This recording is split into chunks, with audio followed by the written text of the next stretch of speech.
All right, what is going on, Ravens flock, and welcome back here again to another episode of the Ravens Way podcast, episode number 26, chugging on along through the season vibes. How we doing? How we doing tonight? We're doing pretty good. I'm looking forward to this Week 7 matchup. Should be a measuring stick game for both teams.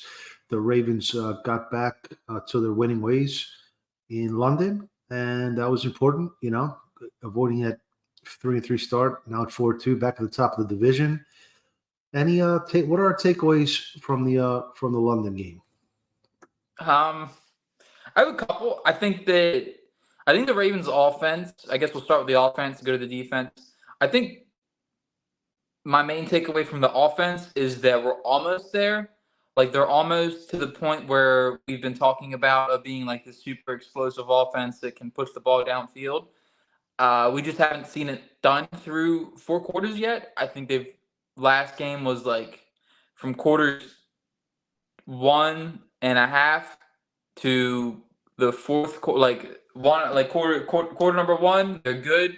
They do what they need to do, and then 2 and 3, they like slow up a little bit, and then in the fourth quarter, they went out there and got some points. So overall, about the offense, at least, I'm feeling good about it, and I think that hopefully with some more reps, in-game reps, it looks a little bit better. Yeah, I'm with you on the offense. The big takeaway, the storyline was the red zone struggles, 1 for 6, scoring touchdowns. Not good. We should have expected some regression off of their hot start to begin the year. I really do think it's just building up that chemistry, building up that familiarity with the targets and the routes and where's Bateman going to be, that sort of thing. I think we still are seeing a little bit of the residual effects of not having a lot of preseason action for the starters. I'd also like to see Bateman get more involved. I mentioned that last week when we had Jake. I think that is the key to unlocking the offense. According to Gordon McGuinness of PFF, they have 32% of their passing plays, they've had at least 3 receivers open, which is 4th best in the league. So that's a huge difference from Greg Roman's scheme, where they were, I think they were like 28th, if I recall, when he wrote the article last year. The one thing I would say as we approach the trade deadline, I wouldn't rule out an upgrade at left guard.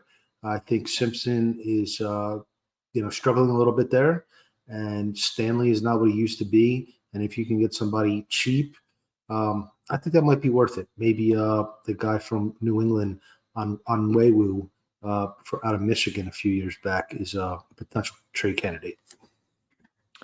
It's tough for me.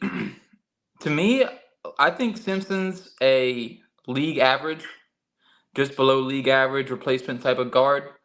But at the same time, I don't know how better of an upgrade you're going to get on the trade market versus, in my opinion, I know that running backs, quote unquote, don't matter, but I do think that they could use an upgrade or at least another pair of fresh legs in that room. Gus Edwards' legs, his knee is shot.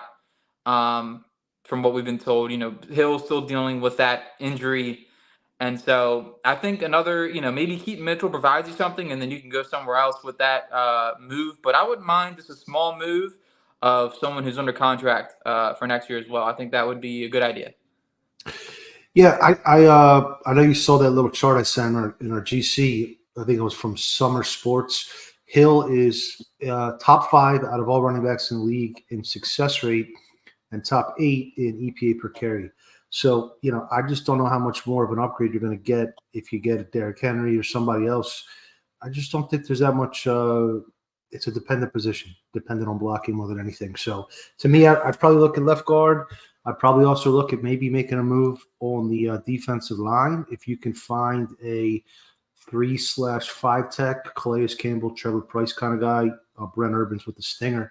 Other than that, I think it's a pretty complete team, and I think we saw a pretty good defensive performance in London against the Titans, except for maybe 2 big plays. The one play, Roquan misdiagnosed on that long Derrick Henry run and just didn't fit it up well, misfit it, and also that Tajay Spears little screen pass. Other than that, I thought it was a good game. Pass rush was very strong.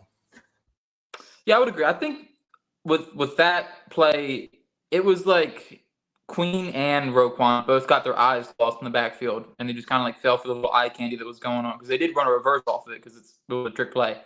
So I think that and they also tripped over each other a little bit when they were trying to go back over to fill the run lane. So overall, I think the Ravens' run defense is just fine. It's been good throughout the first couple of weeks. Just those trunk plays are a little skewing the stats, but overall, I feel good about that. And then pass defense, like you said, was really, really good. DeAndre Hopkins, 1 catch, 20 yards.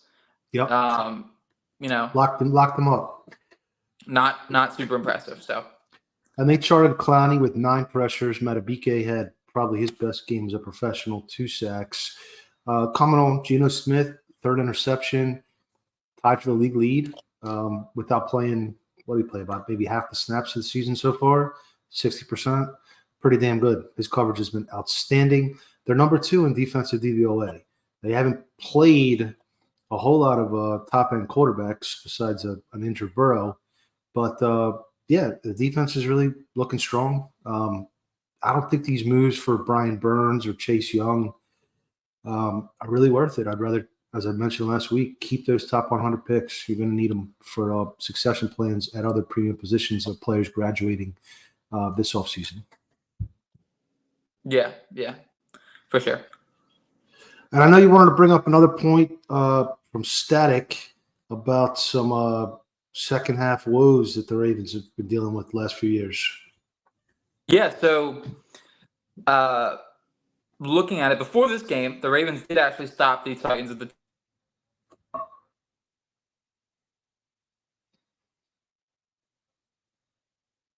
You're muted.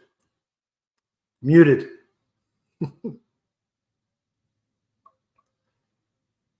Can't hear you.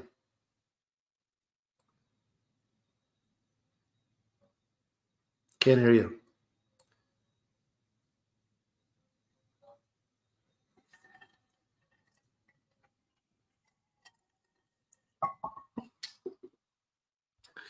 Dealing with some technical difficulties here. Kill a little time. I got some jerseys behind me signed of some of the Ravens greats. And number 55 going to be at the stadium this week, going into the Ring of Honor. Can't wait. One of my all-time favorite players. What a personality. What an exceptional player. Did a great job listening to the On the Lounge podcast that they had him on this week. Suggs defined Ravens football, and he was kind of the bridge from Billick to Harbaugh and to the post 2012, exodus of the veterans, and he kept that Ravens mentality going. I think they've lost some of that character that he was, but we can always remember the good times. I'll never forget they used to play that song "Lose Your Mind" from I don't even know who the rapper is, in the third quarter every game, probably 5-10 years ago, and Suggs would just go wild. Just kill a little time showing off my Suggs jersey because he's going in the Ring of Honor while you were dealing with that. No, I cannot hear you.